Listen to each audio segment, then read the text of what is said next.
Brother Gale's life.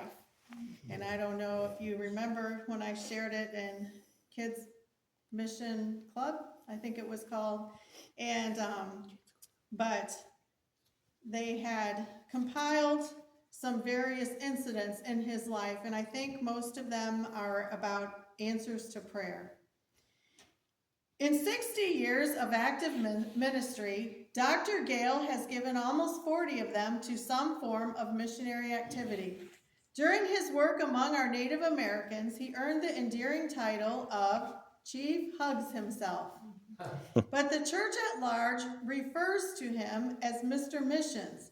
His wife Alice has been his faithful partner in ministry. And here I have a picture of Brother and Sister Gale and their family when all the kids were at home. And so it looks like they had 4 children. I can't count. 4, at least in this picture. When in my mind's eye the image of Mr. Indian Missionary is conjured up, there is one paramount figure standing in bold relief. We speak of one who is widely known and deeply loved by thousands of Indian people from many tribes whose lives have been touched by his tender ministry. We speak of one whom the Spirit of God has used to stir tens of thousands of God's people across America to pray, to give, and to go as they have felt the heartthrob and soul challenge of his passionate preaching and picturesque Indian poetry. We speak of Reverend William Gale, who truly has sat where they sat, from living among them as a missionary on the reservation to spending many years on Indian school campuses as field representative, vice president, and president. The fire and passion of Indian work have never died in the breast of Brother William Gale, and many are those whose hearts have been warmed and kindled by this flame. And that was by Brother Robert Pelton, if any of you know who he is. Joanna Schaeferly said, Dr. Gale was my personal mentor. While serving as a missionary myself, he gave me his telephone number, and I called him on numerous occasions. He always was so kind to take time to talk to me and give me advice. Well, I think she said this, but was she a missionary? She must have been for a while. Joanna Schaeferly. We went to college with her. I don't recall her being a missionary, but maybe she was for a while. Dr. Gale was also known as a great prayer warrior. His books are full of answers to prayer. We don't have the time or place to tell all the answers to prayers, but she gave these few incidents in what I'm going to be sharing with you the next few weeks. He has written many poems and books. He was an author as well as a missionary to the American Indians. The stories that she included are in his books, and they are in his own words. And you'll notice that I can see him in the stories that I'll share. I can hear him. You know, he was kind of slow and not monotone, but I can just hear him saying them, and you'll see that when I actually get into the story here. 2 Indian men came to me saying, we want to make you a real Indian by giving you an Indian name that fits you. That they made me wait for a while. I do have a tendency when amused to hug someone, usually myself. When the little group gathered for the ceremony, they gave me the name Chief Hugs himself. From that day forward, many humorously and some seriously have called me by this name. I like it and have used it in many of my writings, said Brother Gale. And here's a little poem, and I don't know, I'm assuming he wrote it. The Lord has a sheepfold, the Lord has his sheep, and he that keepeth Israel doth neither slumber or sleep. The loving shepherd tells us of 99 in fold. One sheep was missing out in desert cold.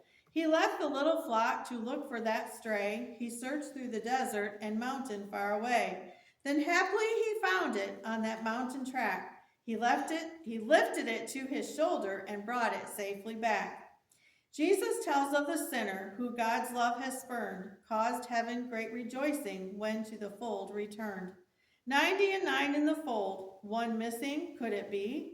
An Indian who has strayed, and the shepherd could be me. And he titled himself here The Shepherd. Yeah. Okay, so now we're into the very first incident, or lesson 1 as it's titled here. The year was 1920, so I'm told. The place was in the sod house on Great Uncle Hugh's ranch in Nebraska, where I, William Gale, was born, so I'm told. I want to be honest that that's before my memory worked very well, but I was there, so I'm told. One of my first memories was of the sod house where I was born. Little did I realize then how unusual it was to be born in a little old sod shanty. There were 8 children. My brother Kenneth Austin was the eldest of the 8. Sister Florence Marie was the second born. We called her Pat. I was number 3. Darrell was the brother just younger than I. Then came my brother Calvin. Then brother Alfred was born. My other sister Ruth was number 7. Joel, David, Bud as we called him, is the youngest of the 8. Bill, Gale, Brood. Brother Gale's father moved the family around to find work. He says, we moved from Maxwell, Nebraska to Wyoming, then to Colorado. Lots of things happened that were both amazing and frustrating. The next 9 weeks, we were going to hear stories from Brother Gale's words, and that was when they did the kids club thing. So some will be sad, some will be amazing. The incident that affected my entire life is the account of the Lord sending the folks home. It was when I was a small boy of 6 or 7. The folks would get up real early to make the long 23 miles into town in our old car. They would promise us something good if we would be good and get the chores done. Our chores were milking the cows. This picture's funny. Feeding the hogs, gathering eggs, and getting the fuel to warm the home. The fuel consisted of corn cobs and cow chips to burn. Oh my. The cow chips never made much heat, but they did make a lot of ashes. Part of the way you got warm was by gathering them and carrying out the ashes. One summer day when the folks were gone to town, the sky got real black. I got real frightened. It flashed lightning and clapped thunder real hard. Little sister Pat really got scared and ran in the house crying. She crawled under the living room table. Shame on any boy who would let his sister cry for the folks to come home all by herself under the table. I got under the table to comfort her. It was even kind of Big Brother to get under there with us. I remember like yesterday how Pat cried. Maybe you can't understand, but you can't comfort someone unless you cry with them. I think Big Brother Kenneth cried too, but he wouldn't say so. Kenneth all of a sudden crawled out from under the table and told Pat and me to get out. He commanded, if we really pray, the Lord would send the folks home. I think Pat and I could have prayed just as well under the table, but not with Big Brother in command. We knelt down with Pat in the middle and right in front of the window. We cried, we prayed, but nothing happened. It's an awful thing to pray and not receive an answer, especially when your sister is afraid and crying.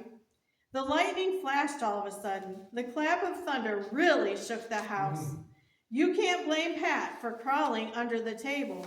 Shame on any boy who would leave his sister all alone when she was frightened. It was my brotherly duty, so I got real close to her under the table again, and so did Kenny. Pat cried, and I tried to comfort her. Then Kenny crawled back out from under the table and ordered, we got to do it all over again. We didn't do it right. The Sunday school teacher said you have to have faith when you pray, or it won't do any good to pray. He had us kneel down again in front of the window. I don't know where he got the idea, but he said, I'm going to light this match and let it burn. We are going to pray and believe God, he'll send the folks over the hill. I can still see that match burning. Now, in my mind's eye, a match doesn't take very long to burn down. Now, I'm assuming that's what he's talking about, but I don't know. But anyways, I can still see that match burning. We watched and we prayed. We watched and we prayed.